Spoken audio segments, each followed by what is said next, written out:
আসসালামু আলাইকুম রহমতুল্লাহি বারাকাতু গাইস, কেমন আছেন? আশা করি ভালো আছেন সবাই। আজকে একটু বাইরে আসলাম। আজকে ছুটির দিনে কি কর্ম, আসলে ছুটির দিনে বিভিন্ন কাজে বিভিন্ন ব্যস্ততার মাঝে যায়, এক এক দিন এক এক ব্যস্ততা। তো আজকে চিন্তা করলাম একটু বাইরের ভিউটা একটু তুলে ধরার জন্য। আমি আছি বর্তমানে কুয়ালালামপুর শহরের ভিতরেই, পেতালিং জায়া রোডের সাইড দিয়ে যাইতেছি। তো অত্যন্ত সুন্দর একটা জায়গা। আজকে ছুটির দিনে একটু মার্কেট দেখাবো আপনাদেরকে, মার্কেটের ভিতরেও যাব। প্রথমে একটু বাইরের ভিউটা দেখাইলাম, এখন চলে আসছি মার্কেটের ভিতরেই। তো এটা হলো গার্ডেন মল। এটা মিড ভ্যালি সিটির ভিতরে পড়ছে গার্ডেন মল। মিড ভ্যালি এবং গার্ডেন মল দুইটাই কম্বাইন, একসাথেই দুইটা মল, কিন্তু আলাদা আলাদা, দুইটাই একই জায়গার মধ্যে পড়ছে। তো এইটা তারা সাজিয়ে রাখছে মলের যে ঠিক মাঝখানের যে জায়গাটা আছে ওইখানে। এই গাছগুলো কিন্তু আসলে দেখতে মনে হইতেছে প্লাস্টিকের, আসলে তা না, এই গাছগুলা অরিজিনাল গাছ। এগুলা শুধু ওই দেখেন উপরে শপিং মলগুলো আছে, আর নিচে এগুলো সাজিয়ে রাখছে মানুষের দেখার জন্য, সৌন্দর্যের জন্য। কেউ চাইলে এখানে বসে ছবিও তুলতে পারবে, পিকচার তুলতে পারবে। অত্যন্ত সুন্দরভাবে তারা সাজিয়ে রাখছে। যাই হোক, উপভোগ করতে থাকেন। এখন আসছি মার্কেটে। মার্কেটে বিভিন্ন ধরনের ফল আছে, বিশেষ করে এই যে আনারস আছে, আনারসের দাম হইল 6 টাকা 60 পয়সা। তো আমাদের দেশে আনারসের দাম কত? 6 টাকা 60 পয়সা হইলে আমাদের দেশে হয় 190 95, মোটামুটি ধরেন 200 টাকা এক পিস হিসাবে বিক্রি হয়। এখানে আছে তরমুজ, তরমুজের দাম আবার আলাদা, তরমুজ কিন্তু কেজি হিসাবে বিক্রি হয়। তো তরমুজ এখানে আছে মনে করেন 6 টাকা 50 পয়সা, ওই আনারসের দামের মতোই। ওই এক পিস আনারসের দাম পড়ছে আপনার প্রায় 198, 200 টাকার কাছাকাছি। তো এই সেইটা আবার সেকশন আছে আলাদা, এটা মিট সেকশন, চিকেন আছে, গরু আছে। গরুর দামও 1 কেজি গরুর মাংসের দাম ধরেন 600 650 টাকা, 650 টাকা বাংলাদেশি টাকায়। এই সাইডে আবার মাছের সেকশন, এই বিভিন্ন আপনারা দেখতে পাচ্ছেন। তো রূপচাঁদা আছে, এই যে কোরাল মাছ আছে, ওই সাইডে চিংড়ি আছে। চিংড়ির দাম কিন্তু অনেক, পুরা আগুন, প্রায় 1350 টাকা কেজি, পার কেজি চিংড়ি। প্রচুর দাম চিংড়ির। যেহেতু আসছি এখানে কিছু একটা তো কিনে হবে, শুধু দেখলে তো হবে না, কিছু একটা জিনিস কিনতে হবে। তো এই মাছটা আমার অনেক পছন্দ হয়েছে, রূপচাঁদা মাছ। এখান থেকে দেখি রূপচাঁদা মাছ শুধু আজকের জন্য, এক বেলার জন্যই একটা অথবা দুইটা রূপচাঁদা মাছ কিনবো। অনেক বড় মাছ এগুলা, তো মনে হয় একটা কিনলেই হবে। এক বেলার জন্য যেহেতু রান্না করব, একটা কিনলেই হবে।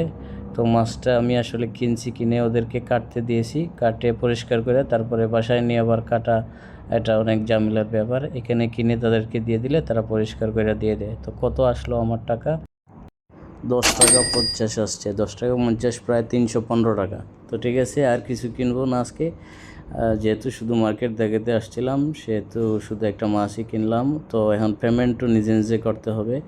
পেমেন্ট ওই জায়গায় নিজেই আছে, আবার ম্যানুয়ালও আছে। তো আমি নিজে নিজে পেমেন্টটা করে দিলাম, কার্ড দিয়ে পেমেন্ট করে তারপরে মাছটা নিয়ে বাসায় চলে যাব। আসলে আজকে রান্না করার কোনো প্ল্যান ছিল না, তারপরেও যেহেতু কিনছি একটা মাছ, সেই মাছটার একটু বোনা বোনা স্টাইলে আমার নিজস্ব রেসিপি দিয়েই, কিছু কাঁচামরিচ টমেটো দিয়েই সুন্দর করে রান্না করব। তো এই তেলের মধ্যে আসলে প্রথমে আমি টমেটো দিলাম, কিছু টমেটো দিছি, এটার কারণ আছে। আর তেলটা একটু দেখতেছেন, মাছটা আগে বাজছিলাম, মাছটা বাজার কোনো ভিডিও নেই। আমার বন্ধুরাও কিছু আসছে, এরাও রান্না করবে, তো দেখতেছে।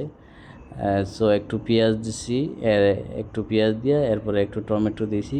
টমেটো দিয়ে একটু নাড়াচাড়া কম, একদম সিম্পলভাবে, এত কিছু দিব নাই। আমার বন্ধু এসে দেখাইতেছে যে কি এখানে আসলে দিলে ভালো হবে।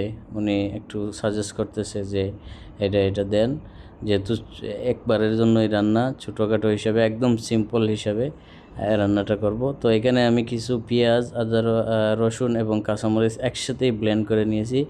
এই ব্লেন্ড যেটা একসাথে মিক্স করে ফেলছি, এটা ওই টমেটোর উপরে দিয়ে দিব সুন্দরভাবে।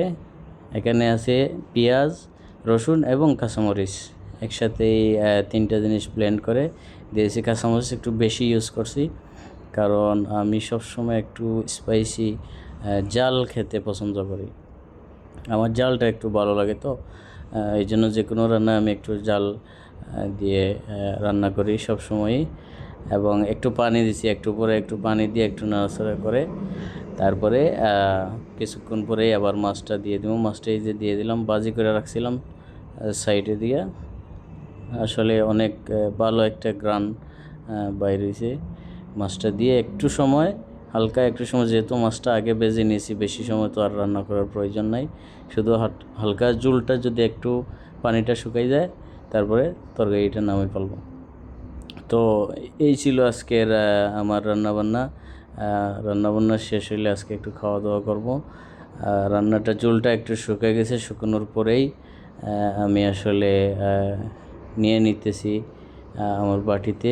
একটু পরে ভাত নেবো, ভাত নিয়ে এটা দিয়ে ভালোভাবে খেয়ে দিয়ে। তো দুপুরবেলা খুব খিদাও লাগছে, আর অনেক হাঁটাহাঁটি করছি, মার্কেটে অনেক কিছু ঘোরাঘুরি করছি, যেহেতু অনেক ক্ষুধা লাগছে, অনেক ক্ষুধার্ত। তো মাছটা দিয়ে ভাত খাইয়ে তারপরে দেখা যাক কী করা যায় পরে। আর তো আপনারা জানাবেন আসলে মাছটা এমনি ভিডিওতে দেখতেছেন কীরকম হয়েছে, কিন্তু অত্যন্ত সুন্দর একটা গ্রান আসতেছে, খুবই ভালো একটা গ্রান আসতেছে। আসলেই ভালো লাগতেছে। নিজে কিনে আনলাম, রান্না করলাম।